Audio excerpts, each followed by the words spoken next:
Le 26 décembre 1944, le téléphone sonna au quartier général suprême des forces expéditionnaires alliées. À l'autre bout du fil, le général George S. Patton prononça 4 mots qui changèrent tout. « Nous avons atteint Bastogne ». Eisenhower attendait cet appel, mais pas avant encore 3 ou 4 jours.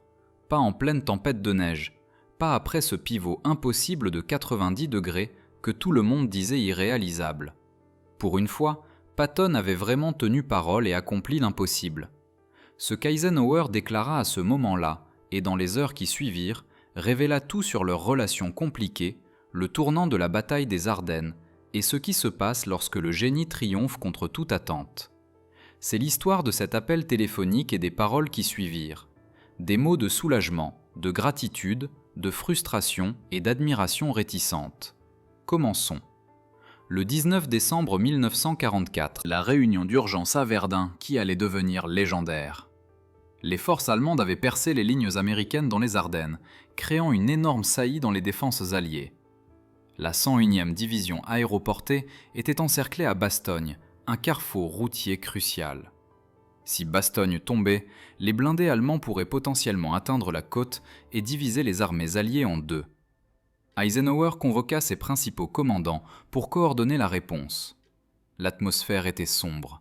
C'était la plus grande offensive allemande depuis 1940, surprenant complètement les forces alliées. Les commandants rapportaient le chaos, des retraites désorganisées et une incertitude sur les objectifs allemands. Puis Eisenhower posa la question cruciale.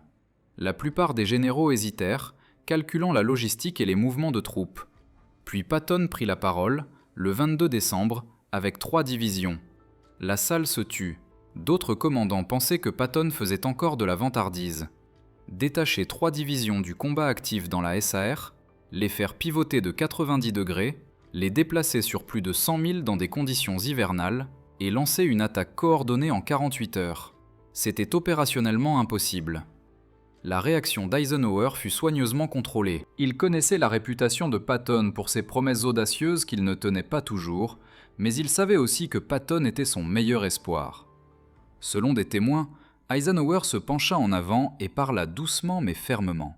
« George, je veux que tu comprennes quelque chose. La 101e aéroportée est encerclée. Si elle est submergée, ce sera une catastrophe militaire et pour le moral américain. Lorsque tu dis le 22 décembre, est-ce que tu le penses vraiment ou es-tu optimiste ?» Patton croisa le regard d'Eisenhower. « Ike, j'ai déjà fait les plans.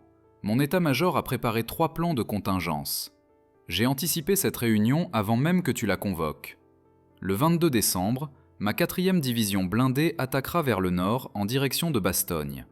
Je mets ma carrière en jeu. » Eisenhower considéra cela. Patton avait en fait préparé ce scénario avant même que les Allemands attaquent, un niveau de prévoyance qu'Eisenhower lui-même n'avait pas anticipé. Mais Patton pouvait-il vraiment exécuter ?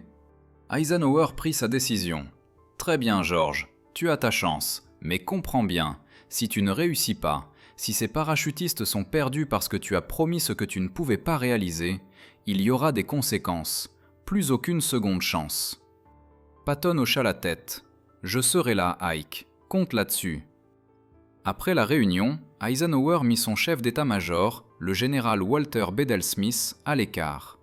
Smith enregistra plus tard la conversation. Le patron disait qu'il prenait un énorme pari sur George. Si Patton échouait, leur carrière pourrait être terminée. Mais Ike croyait, peut-être pour la première fois, que George allait vraiment tenir ses promesses. Les enjeux étaient si élevés que même Patton n'oserait pas exagérer. Dans les 48 heures suivantes, Eisenhower reçut régulièrement des mises à jour sur les mouvements de la 3e armée. Les rapports semblaient presque incroyables. Les forces de Patton faisaient vraiment le travail, se désengageant, se dirigeant vers le nord, se positionnant pour l'attaque. Le 21 décembre, Eisenhower s'autorisa un optimisme prudent. Patton pourrait vraiment réussir. Le 26 décembre 1944, vers 17h, Eisenhower était dans son bureau au quartier général à Versailles, examinant les rapports de situation des Ardennes. La bataille des Ardennes entrait dans sa 2e semaine. Les forces américaines avaient stabilisé les pôles nord, mais la situation restait critique. Bastogne était toujours encerclée, bien que la 101e aéroportée tenait toujours. Puis son téléphone sonna. l'officier de service annonça. « Général Patton appelant depuis Luxembourg, monsieur. » Eisenhower décrocha immédiatement. « George Ike, nous avons atteint Bastogne. La 4e division blindée a pris contact avec la 101e à 16h50. Le corridor est étroit, mais ouvert. Nous acheminons des fournitures maintenant. » Il y eut une pause. Plusieurs témoins dans le bureau d'Eisenhower cet après-midi-là enregistrèrent sa réaction. D'abord, un soulagement visible. Ses épaules s'affaissèrent, la tension se relâcha. Puis quelque chose d'inattendu. Les yeux d'Eisenhower devinrent humides. Il se détourna de son état-major un instant pour se reprendre. « George, répète ça. Vous êtes passé. Confirmé. Ike. » La compagnie du capitaine William Dwight du 37e bataillon de chars a pris le premier contact. Les parachutistes sont meurtris, mais tiennent bon. Nous renforçons maintenant le corridor. La voix d'Eisenhower était chargée d'émotion lorsqu'il parla. « George, félicitations. Tu l'as fait. Tu l'as vraiment fait. » Puis, plus fermement. « À quel point le corridor est-il sûr ?» La réponse de Patton fut caractéristiquement confiante. « Les contre-attaques allemandes nous frappent, mais nous tenons. Je fais passer plus d'unités. D'ici demain, Bastogne sera sécurisée. » Après une brève discussion tactique, Eisenhower termina l'appel. Il resta un moment en silence, puis se tourna vers son état-major.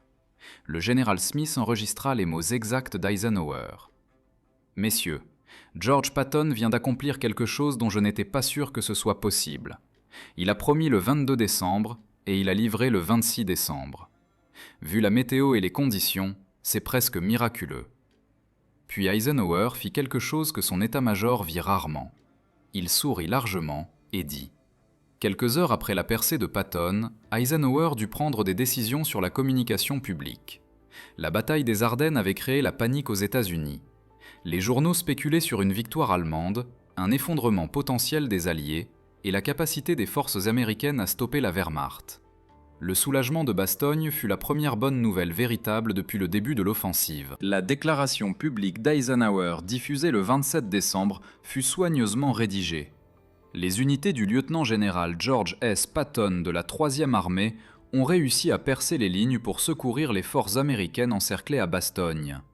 Cette opération, exécutée dans des conditions hivernales extrêmement difficiles et contre une résistance ennemie déterminée, démontre la qualité combattante des soldats américains et l'excellence opérationnelle de leurs commandants. Les défenseurs de Bastogne ont fait preuve d'un courage et d'une détermination extraordinaires. Leur soulagement par les forces de la 3e armée marque un tournant dans la résistance à l'offensive allemande. La déclaration fut diplomatique, louant à la fois la défense de la 101e division aéroportée et l'opération de secours de la 3e armée. Mais ceux qui connaissaient Eisenhower de près notèrent que ce qu'il disait en privé était plus révélateur. Au maréchal britannique Montgomery, qui coordonnait la réponse du Nord, Eisenhower écrivit « Au général Bradley, supérieur immédiat de Patton, Eisenhower fut plus franc. George a accompli ce qui comptait le plus. Malgré les frustrations que j'ai eues avec son comportement et son insubordination, cette opération justifie ma décision de le garder au commandement. Il a fait ce qu'aucun autre général n'aurait pu faire. » Mais Eisenhower envoya également un message personnel à Patton, et ce message révéla la complexité de leur relation. « George, bravo pour cette brillante opération, brillamment exécutée. Ta planification, l'exécution de ton armée et ton leadership personnel ont fait la différence. Je suis fier de ce que la 3e armée a accompli. Cependant, je veux être clair, cela n'efface pas les problèmes passés, ni ne donne licence pour des insubordinations futures. Tu as prouvé ce que tu peux faire quand tu suis les ordres et travailles dans la structure de commandement. Continue ainsi, et il n'y a pas de limite à ce que tu peux accomplir. » Le message était typiquement Eisenhower, de véritables compliments, combinés à un rappel des limites. Il voulait que Patton comprenne que le succès n'excusait pas tout. Dans les jours qui suivirent le soulagement de Bastogne, les entrées du journal d'Eisenhower et ses lettres privées révélèrent ses sentiments complexes à propos de Patton et de l'opération. Ce n'étaient pas des déclarations publiques pour le moral, mais des réflexions honnêtes sur le commandement, le leadership et le fardeau de gérer des subordonnés difficiles. Le 28 décembre, Eisenhower écrivit à sa femme. Au général George Marshall, chef d'état-major de l'armée, Eisenhower fut plus analytique. L'opération de Bastogne démontre à la fois les forces et les défis du commandement de coalition. L'exécution opérationnelle de Patton fut impeccable, exactement le type de guerre mobile agressive dont nous avons besoin. Cependant, sa capacité à anticiper cette crise et à préparer des plans de contingence soulève des questions sur l'autonomie que les commandants subordonnés devraient avoir. Patton s'était préparé à une offensive allemande que la plupart d'entre nous n'avions pas vue venir. Il avait raison, et nous avions tort. Comment équilibrer cette prévoyance avec le besoin d'un commandement unifié ? Dans son journal personnel, Eisenhower fut brutalement honnête. « George m'épuise. Le gérer demande plus d'énergie que de gérer 3 commandants normaux. Mais ce qu'il a accompli à Bastogne justifie chaque frustration, chaque controverse, chaque moment où j'ai voulu le relever de ses fonctions. Les parachutistes de Bastogne doivent leur vie à la rapidité et l'agressivité de George. La bataille des Ardennes aurait pu être une défaite catastrophique sans sa réaction. Je ne peux pas renvoyer un homme qui sauve des batailles. Je ne peux même pas le réprimander lorsqu'il a juste prouvé que ses méthodes fonctionnent. C'est la position impossible dans laquelle George me met. Il a trop souvent raison pour que je le change, mais trop souvent difficile pour que j'apprécie travailler avec lui. » Peut-être le plus révélateur, Eisenhower écrivit au Premier ministre britannique Winston Churchill « Le général Patton a démontré pourquoi, malgré ses difficultés, il reste inestimable. Son secours de Bastogne a peut-être sauvé toute la campagne des Ardennes. Je voulais que vous sachiez cela, car je suis conscient des inquiétudes sur le tempérament de Patton.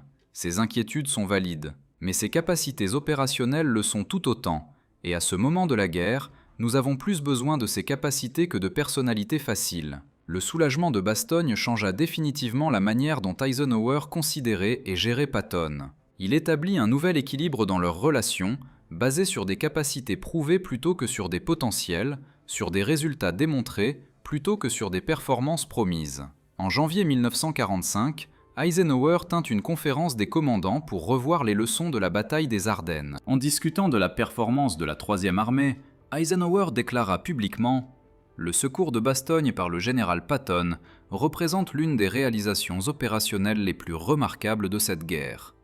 La rapidité, la coordination et l'agressivité affichées par la 3e armée établissent une norme pour la guerre mobile.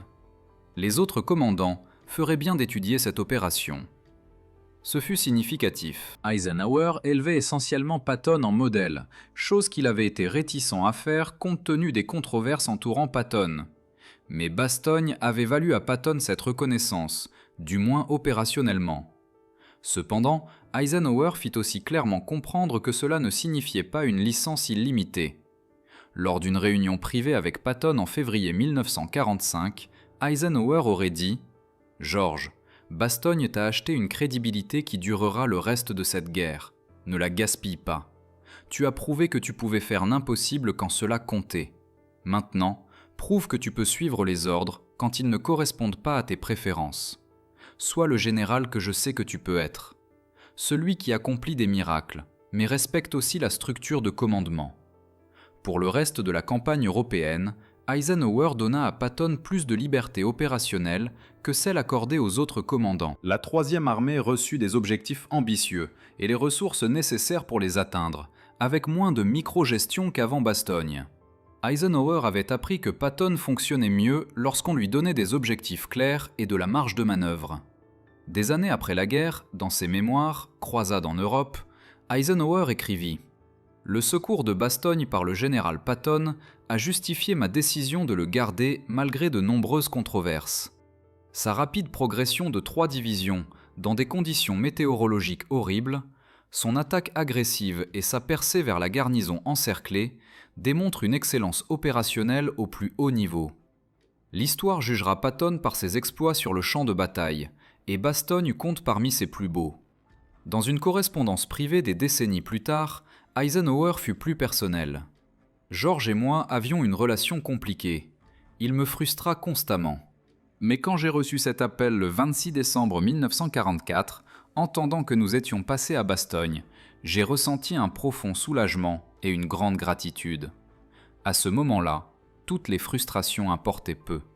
George avait sauvé ses parachutistes et peut-être sauvé toute la campagne des Ardennes. C'est ce dont je me souviens le plus. Pas les controverses, mais le moment où il a accompli ce qui comptait le plus. L'appel annonçant le soulagement de Bastogne n'était pas qu'une mise à jour tactique.